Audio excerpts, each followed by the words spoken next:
Damn.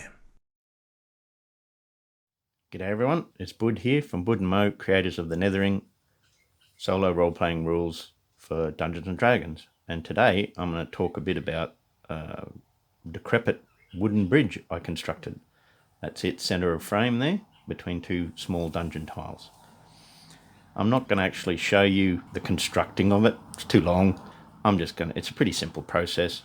I'm just going to describe what I did to get what I want. Now, first up, let me say, I was inspired to make this by the many different crafting channels on YouTube. There's some great channels out there, and they make their own bridges, and I thought, well, I'll make one of my own. And this is it, inspired by what they've done. So if you want to really learn how to make them, there's some great channels out there. Go and check them out.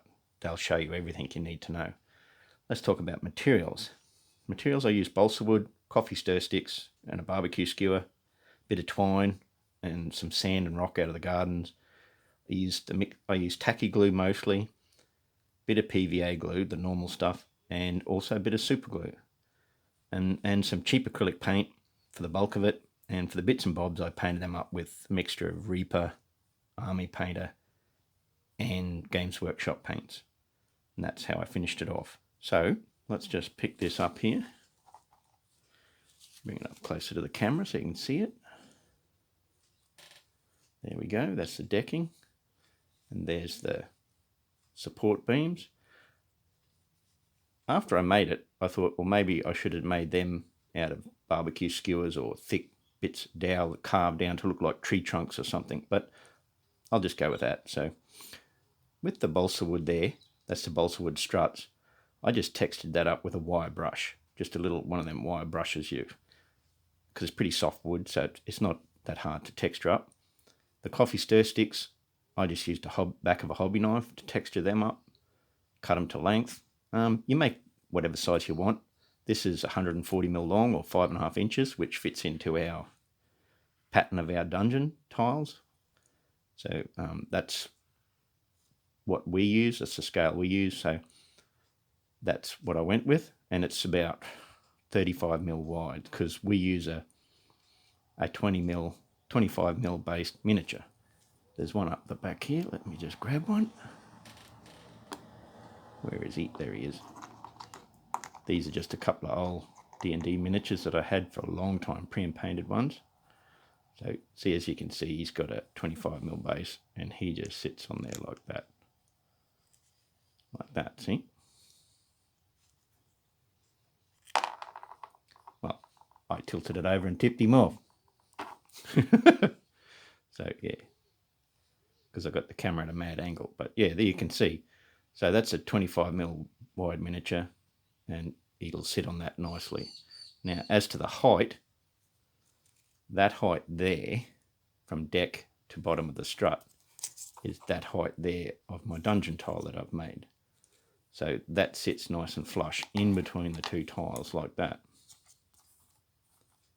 Like that, see? And then it's nice smooth join over there like that. So, and then you put underneath it, because you keep to you don't make big high terrain pieces, you keep the height of your terrain, like the dungeon tiles and that, low so the players can see the game. So my way of thinking is underneath there, print out some artwork of a ravine or water or lava or whatever you want to put under there to represent whatever it's crossing. So now, as to the actual construction, I just got some dobs of blue tack stuck on my craft mat, glued these down, stuck them down on the craft mat, the two struts, and then just glued the coffee stir sticks on there with the tacky glue. Let it dry.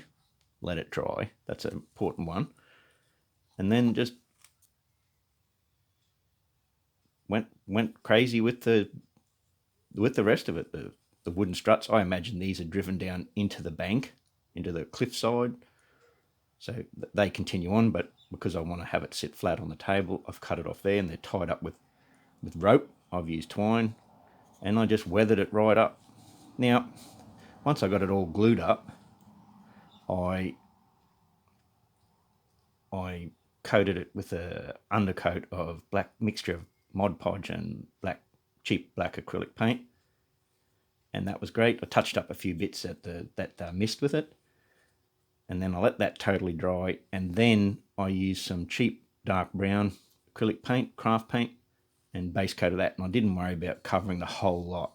So if I missed a few gaps with a bit of black in it, more the better, like I add shadow and depth and stuff like that. And then I just went crazy with the dry brushing. Now, I did make a mistake. I was a bit impatient, and I went with me homemade washes before the paint was totally dry. So it peeled off in a few places back to the black undercoat. And that great painter, Bob Ross, he said, you have happy little accidents. Well, that was a happy little accident because I repainted them with a brown, and it came up with this beautiful mottled appearance on the deck. Let's see if I can slope it round, see if that shows you a bit better angle. Yeah, that might do. But you can see all the mottled appearance. So I touched all that up, let it dry properly, then did me washes, and then just painted up the various terrain pieces, the little bits like skull, that orc skull, and a little pack there with a bone in it, and a couple of rocks and an arrow, and just painted them up, and then used some Games Workshop washes for those, the smaller pieces. But the bulk of the terrain, I just used my own homemade washes, brown and black wash, and that's basically it. And then once it totally dried, I let it totally dry. I used some spray-on satin, clear satin varnish to protect it. I went with the satin. I know matte, everyone goes on matte, but I reckon satin adds a good texture, a good finish to it. So I did, you do 3 coats, so I did 3 coats on top, then flipped him over and did 3 coats underneath. And that's what I come up with. And there you have a rickety, decrepit looking wooden bridge that we can slot into our dungeon tiles or in a chamber. And there you have a couple of adventurers making their way across the bridge. And basically that's it. And it was really easy to make, totally simple. Anyone can do it. Hopefully I'll do more of these in the future. I might describe how I did my dungeon tiles, but we'll see. This is Bud signing off. Catch you next time.